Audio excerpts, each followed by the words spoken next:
ಇತ್ತೀಚೆಗೆ ಸಾಮಾಜಿಕ ಜಾಲತಾಣದಲ್ಲಿ ಸೌಜನ್ಯ ಪ್ರಕರಣದ ಮೂಲಕ ಸದ್ದು ಮಾಡಿದ ಧರ್ಮಸ್ಥಳದ ಕೊಲೆಗಳ ಕರ್ಮಕಾಂಡ ಇದೀಗ ಮತ್ತೆ ಮುನ್ನೆಲೆಗೆ ಬಂದಿದ್ದು, ಈ ಬಾರಿ ವ್ಯಕ್ತಿಯೋರ್ವ ಅತ್ಯಾಚಾರವೆಸಗಿ ಕೊಲೆಗೈದ ಅನೇಕ ಶವಗಳನ್ನು ತಾನು ಹೂತಿದ್ದು ಅವುಗಳನ್ನು ತೋರಿಸುತ್ತೇನೆ ಎಂದು ಪೊಲೀಸರಿಗೆ ಪತ್ರ ಬರೆದು ನ್ಯಾಯಾಲಯಕ್ಕೆ ಹಾಜರಾಗಿದ್ದಾನೆ. ತಾನು ಸ್ವಚ್ಛತಾ ಸಿಬ್ಬಂದಿಯಾಗಿ ಕೆಲಸ ಮಾಡುತ್ತಿದ್ದಾಗ ತನ್ನನ್ನ ಬೆದರಿಸಿ ಹೆಣಗಳನ್ನು ಉಳಿಸುತ್ತಿದ್ದರು. ತನಗೀಗ ಅದರ ಪಾಪ ಪ್ರಜ್ಞೆ ಕಾಡುತ್ತಿದ್ದು ಸತ್ಯ ಬಿಚ್ಚಿಡಲು ಸಿದ್ಧನಿದ್ದೇನೆ ಎಂದಿದ್ದಾನೆ.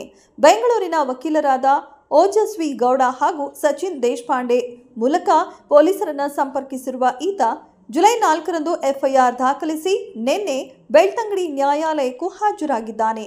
ಈ ಬೃಹತ್ ಬೆಳವಣಿಗೆ ಬೆನ್ನಲ್ಲೇ ಕೇಂದ್ರ ಮಕ್ಕಳ ಮತ್ತು ಕಲ್ಯಾಣ ಸಚಿವೆ ಅನ್ನಪೂರ್ಣಾ ದೇವಿ ಧರ್ಮಸ್ಥಳ ಸರಣಿ ಕೊಲೆಗಳ ಬಗ್ಗೆ ಮಾತನಾಡಿದ್ದು, ಧರ್ಮಸ್ಥಳದಲ್ಲಿ ನಡೆದಿರುವ ಕೊಲೆಗಳ ಬಗ್ಗೆ ವಿಸ್ತೃತ ತನಿಖೆ ನಡೆಸಬೇಕು, ಶವಗಳನ್ನು ಹೊರತೆಗೆದು ಅಲ್ಲಿನ ಕೃತ್ಯಗಳನ್ನು ಬಯಲುಗೊಳಿಸುವುದಾಗಿ ಹೇಳಿರುವ ವ್ಯಕ್ತಿಗೆ ಭದ್ರತೆ ನೀಡಬೇಕು ಎಂದು ಕರ್ನಾಟಕ ಸರ್ಕಾರವನ್ನು ಆಗ್ರಹಿಸಿದ್ದಾರೆ.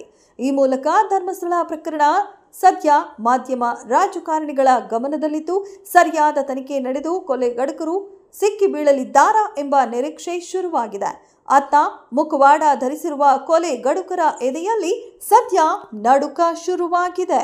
ಇದೆಷ್ಟು ಈ ಹೊತ್ತಿನ ಸುದ್ದಿ. ಮತ್ತಷ್ಟು ಸುದ್ದಿಗಳಿಗಾಗಿ ನೋಡ್ತಾ ಇರಿ ಸಿರಿ ಟಿವಿ.